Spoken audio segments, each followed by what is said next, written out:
Hello, Gemini. Great to have you here. My name is Shauna. Today's reading is a general love forecast for November 2025. As always, take the messages that resonate and release anything that doesn't. Don't forget to like and subscribe to stay connected with upcoming readings. Let's see what's headed your way, Gemini. See what the cards have for you. Okay, so a bunch of them just popped out. I have 5 cards already. I need 5 more.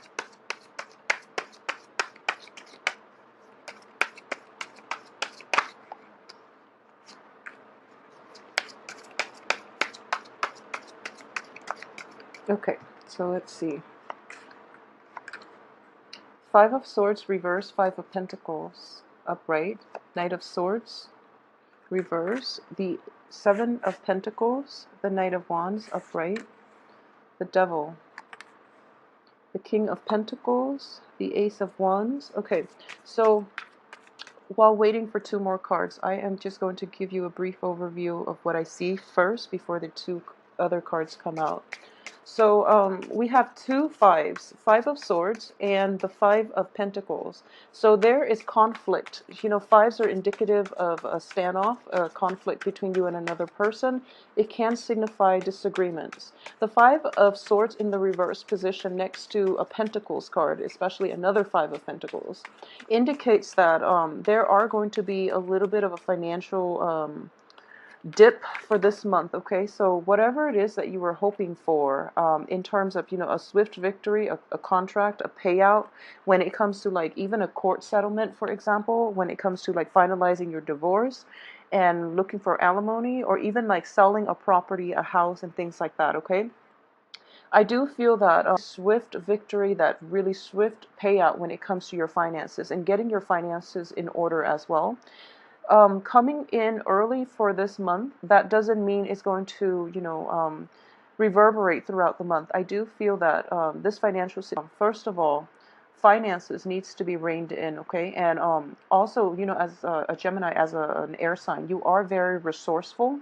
So you have more than enough at your disposal right now. And I know that, you know, in the US, it is the 4th of July type of holiday season. You might be traveling back and forth. You might be, you know, moving about to meet friends and family members and going to all these functions. So it is going to drain your financial resources, okay? So that is one way that you can mitigate the effect, just by being a little bit more, I guess, balancing the books a little bit more and setting aside and being realistic about how much you have versus how much you want to spend, okay? So there's an energy here of, you know, swift travel, swift communication, and even like a lot of opportunities for you to get out there and socialize as well. It is in the reverse position, so I do feel there is a sense of obligation associated with it, okay? So it might be family functions that you cannot miss out on, mainly because, you know, you are emotionally invested in the situation. So there could even be like marriage types of situation that or even, you know, just family gatherings in general, where you have to buy gifts, you have to buy like presents for whoever it is that is throwing the party, and you're just like, I don't really want to go because it is going to drain me. Okay, so just rest assured that your presence, honestly, I do feel that your presence is going to be more than enough to appease the other party. They invited you for you, not because of, you know, whatever tidings or whatever gifts that you're bringing. So keep that in mind. And I know that one of the dangers I've seen a lot with Geminis, and especially when you're showing up in the reverse position, is you do like you tend to be a little bit extravagant, okay? And it's and there's nothing wrong with that if you have the financial backing. But I do feel that, you know, taking a once over at the checkbook or your bank account every now and then will be like a good reminder for you to get in the habit of like reining in your expenditures and to be realistic about how much it is that you actually have, so that you can budget yourself accordingly. So for example, if you were to look at your bank statement at the beginning of the month, towards the middle of the month and at the end of the month, you start to forget how much is, you know, leaving and how much is coming in. So I hope that makes sense. So like, I don't know, have it on your phone, have it somewhere where it's accessible, where you can look at it every few days, for example, will allow you to make better, a little bit more cautious and better informed decisions when it comes to expenditures, okay? So that situation itself, not to worry. I do feel it is going to lift by the first week or so. And then by the second week, you are going to like take a very serious assessment of what it is that you have, okay? And even like I feel that a lot of invitations are in the works for you, and you are, you know, traveling about trying to accommodate everyone, trying to meet everyone, and it seems like a little bit exhausting, okay? So reserve the time to yourself. And I do feel coming in the second week, you're going to end up at a place where you're looking at whatever all these family obligations, all these social functions, all these things that you have to take care of, all your expenditures, or all the necessary bills that you have to pay, and you're going to like it's kind of like an eye opener, okay? So you're being a little bit more realistic coming in by the second week, and you are just picking and choosing what is top priority for you, okay? So that energy itself is going to be more than not only is it financially like liberating, it's also like for your mental health is much better for you. So instead of like running around all over town, traveling all over the place to see everybody that is marginally related to you, you are going to like take stock of who it is that you want in your life, and you are going to devote the time that you spend with them. So it's not only good for your mental health, it also protects you from, accidents, encountering from being too frazzled, where you're kind of stressed out and your social interactions are not at top quality. So taking the time off and figuring out what matters to you and who it is that you really want to see will narrow down and will like alleviate a lot of the stress and the pressure you're feeling on this front, okay? So the people that are important are the ones that you're going to make time to see, and in the process you are going to be quite happy, okay? So there's an element here of family reunions, of like reunions with old friends, reunions with people who might not be in your extended family but you consider to be family, because they're with you through thick and thin. Another really important indication of the Five of Pentacles is, if you look at this couple, they're both pretty cast out, and they don't have very much, but they're there for one another through thick and thin. So one of the main thing here is like picking your battles, okay? All battles cannot be won, and as indicated by the Five of Swords, the Victory card in the reverse position, all battles cannot be won, but it is important to pick your battles. And if there are like, just differences in opinion with somebody who you really care a great deal about, just agree to disagree. And, since that issue is a hot topic for the both of you, just don't talk about it in the future, okay? So it's sort of like knowing where you stand with the other person. So my rule of thumb in life in general is, and I have a Gemini rising too, and this is something that I've learned over the years. Um, you can't always like win intellectual or verbal debates, okay? And as an air sign ruled by the planet of Mercury, you and Virgos are very like prone, I guess I should say, we and Virgos are very prone to like, arguing on technicalities and getting the other person to come to our point of view, and trying to like relay information, trying to spread information so that the other person can come around to our point of view, because we do believe that our points of view are formed based on facts, okay? So you're going to encounter situations in which, people arrive at truths about themselves, about others, based on their life experiences.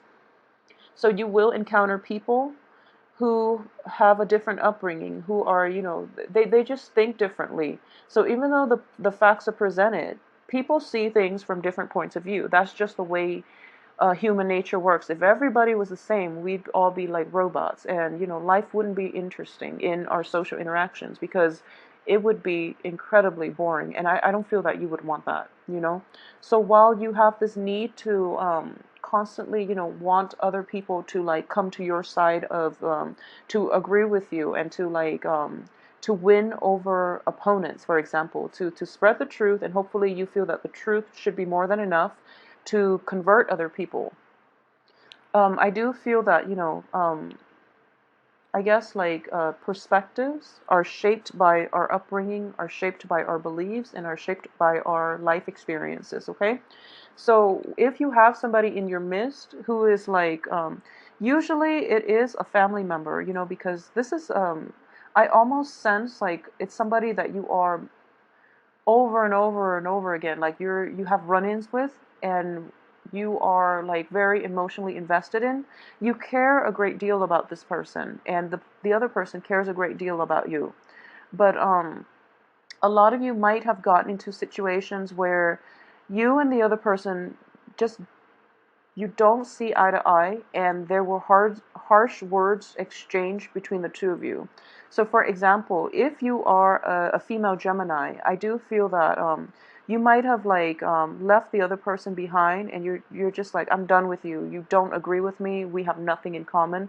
I'm done with you. But the reality is that person is the only one that is going to be there for you through thick and thin. Okay, if you are a Gemini male, I do sense that you might have like had a falling out with a person that was really dear to your heart, and it's because of harsh words that were exchanged, and your pride is also affecting this relationship, in which you're not able to like give that apology. Okay, so you're hoping that, male and female, you're hoping that time will pass, and then the other person will come around. And I do sense that if there are things that you are regretful about, give the other person the apology. Okay, give the other person that sense of respect, that sense of like, okay, that sense that you're seeing the bigger picture, in that we don't always have to agree with one another. People will live their life the only way they can, and it is not our right to impose our belief system, our opinions. Even, it's not our, we are in no position to be preaching to another person. Okay? So I do feel that reconciliation, apologies are needed in this situation, and you are going to be quite amazed by how far that goes to get the other person to come back to you, first of all, or to like restore the harmony and the ties in that relationship. It can be a romantic relationship. I'm sensing it's related to family for a lot of you, like more than half of you related to family, and like a smaller amount, it is going to be like a love romantic situation, in which you might have fallen out with the other person, and you apologize, not to rekindle, but mainly because it is the right thing to do, mainly because you want to acknowledge the other person's points of view. So it's sort of like telling the other person, we can agree to disagree because we come from different places. So in the process of apologizing to you, and in the process of doing that, it's sort of like you're acknowledging the other person's humanity. You're humbling yourself, and you're putting yourself in their shoes. So even though you don't disagree, you at least understand where they're coming from, based on their upbringing, based on their life experiences, based on their worldview. So that is acknowledging somebody's humanity on a very deep level, rather than discrediting their life experiences as a contributor to the way they think at this present moment. So I hope that makes sense to you. That was a really strong, convoluted message that I needed to get across, and I hope that that makes sense to a lot of you. So I do feel that a sense of like humility is going to be required, in your social interactions for this month, and that's a very, very strong theme. For those of you who have been grappling with this, where you're just like where you don't, you feel like there are constant clashes with you and another party, with you and other people who might be from a different life station, for example. It is just really important to like agree to disagree, and if it's like a hot touchy topic, don't bring it up. Okay, we all have to draw boundaries, and that is in fact a very good way to draw boundaries with people. Okay, just say that, okay, I love you to death. We don't agree on this topic. So instead of bringing it up and, wasting time arguing over technicalities, over, who's right and who's wrong, let's spend the time productively, proactively, and, just catch up and, be happy for one another with our life station. So that is how you draw clear boundaries as I would recommend it for Virgos too. I've seen a lot of Virgos do this, and Virgos are a little more introspective, so I feel like Virgos have had to do this with many people, and that's the main reason why they're able to maintain like stable friendships, okay? So I feel that for this strategy will work very well for us Geminis. Um, so, that's something that you want to do, especially when it concerns like family members, when it concerns people that you love unconditionally, and you just can't for some reason agree with one another on one another's like life paths. Okay, so that's something that I would encourage you to try if this is an issue that you've been grappling with. Not only will it preserve your sense of well-being, it's going to like it's like therapy. It's like mental health breakthrough. Okay, so I hope like you actually, if you're grappling with this dilemma, try to set boundaries in that way. Okay, whoever it is, try to set boundaries. It will open like a very it will allow like a deeper, a more profound level of communication between you and another person once everybody acknowledges the elephant in the room. Okay, so once you are just like open, honest about what works and what doesn't, people will come around, and it's a very therapeutic form of like setting up boundaries in a way that's not offensive. So I hope that makes sense to you guys watching. Um, I do sense that a lot of you, let me see here. So we do have two prominent signs here. The first is an earth sign. The second is a fire sign. So I do feel that for those of you who are clashing with other people, for example, it is going to be predominantly with an earth sign. If you are like not seeing eye to eye with another person, I do feel it is an earth sign, like a Virgo, a Gemini, or a Taurus, and I'm getting more of a Virgoan energy with this person. So it can be male or female, but what I'm sensing is, once again, with Geminis and Virgos are both ruled by the planet Mercury, so communication styles are quite similar. But the thing about Virgos is that as an Earth sign, Virgos are very intuitive as well. So you feel that there are gaps in their reasoning, so you tend to over-explain. So the communication already is a little bit off because of it, because of the way you process information, okay? You might communicate the same way, but the way you process, the way you make sense of the information is going to be different. So when it comes to communication with an earth sign, in general, I do feel that you're thinking that the other person is jumping to conclusions, the other person is premature, but actually they process it in a very intuitive way, and it is going to be like, I would say it is going to be a little bit faster than the way that you're arriving at information. And you're also in the reverse position, so it's like arguing over apples and oranges. You're comparing apples and oranges, so it's not going to be conducive for anything. So I do feel that this person will actually bring about a lot of great ideas. They have very profound insights.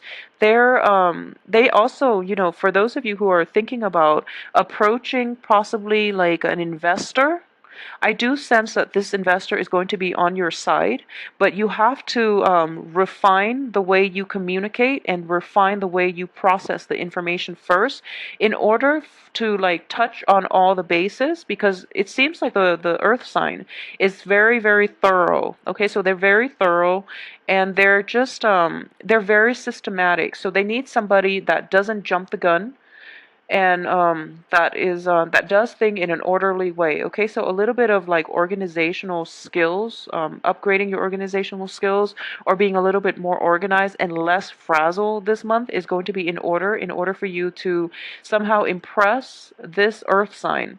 A lot of you might be romantically linked with an earth sign who you've had like multiple run-ins with, and you're just like, okay, maybe this is the right person for me, and then somehow I feel that there's an element of there's an element of like long distance here. So it could be him or her, like the earth sign, traveling long distance to see you. You could be traveling long distances to see this earth sign, and there's a little bit of like a rekindling, like your passion is being stirred. Okay, your ability to feel like alive and to feel carefree and to feel almost like that puppy love type of energy, that is coming in the works here. And I do sense at this point, I do feel that a lot of you in general, because of the way you've been handling your finances, you are actually very fascinated by people that handles their finances really well.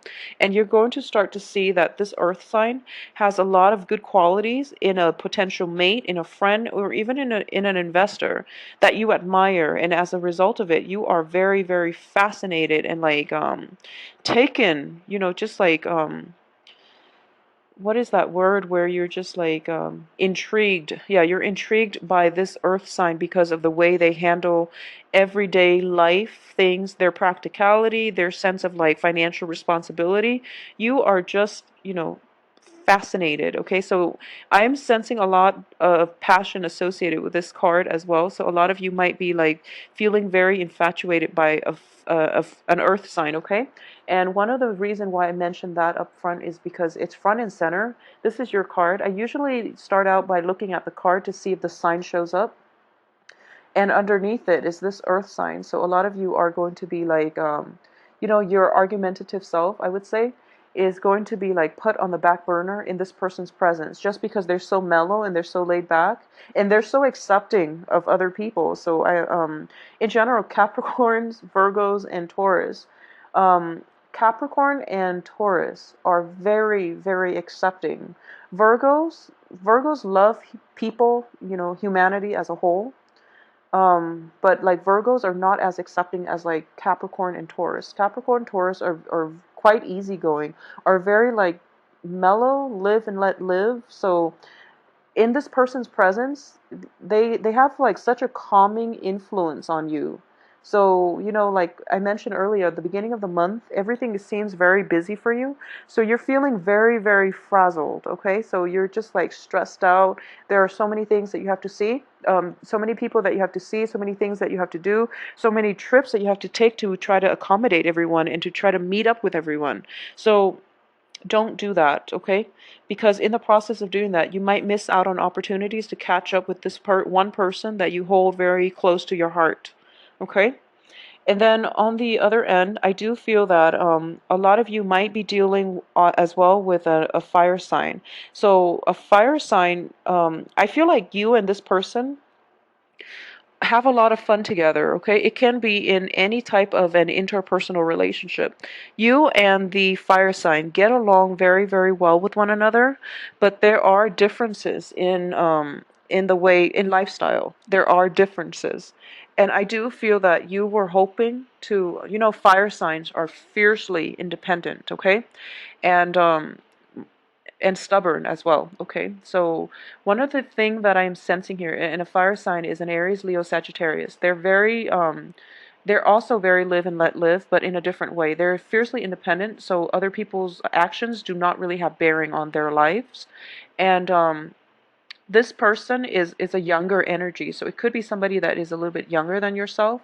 It could be a child that you're dealing with. It could also be like like younger siblings, nieces, nephews. In that context, it could be someone that you were once romantically involved with, or somebody that you're in a partnership with as well. Or it could be, you are choosing between fire signs and earth signs, and for some reason, you're grappling with the choices. But one thing about this fire sign person, in whatever context you're dealing with him or her, um, this fire sign is a bit, it's a it's a handful. And what I mean by that is he or she is definitely not a bad person. They're showing up in the upright position, okay? So they're not a bad person, but the thing is that they're fiercely independent, and the more that you try to control, the more they will rebel, okay? So the swift victory here on top of this fire sign means that, it's not even a stalemate. I feel that there's a sense of defeat when it comes to dealing with this fire sign, okay? So if that's something that you can't fix, and if it's like happening over and over again, take what I advised earlier, which is, agree to disagree, move forward, okay? If it's in a romantic situation and you're debating between the two, I feel that you would be a little more compatible with the earth sign, okay? So, while physically it's exciting to be with the fire sign, I do feel that the earth sign, the physical attraction, the spark, the fascination, it takes time to develop, because he or she is not going to display I guess, like, they're not going to show their cards. It just takes a little bit longer to get to know this earth sign in order for you to realize, oh my gosh, this person is quite a catch. So, that's something to keep in mind, okay?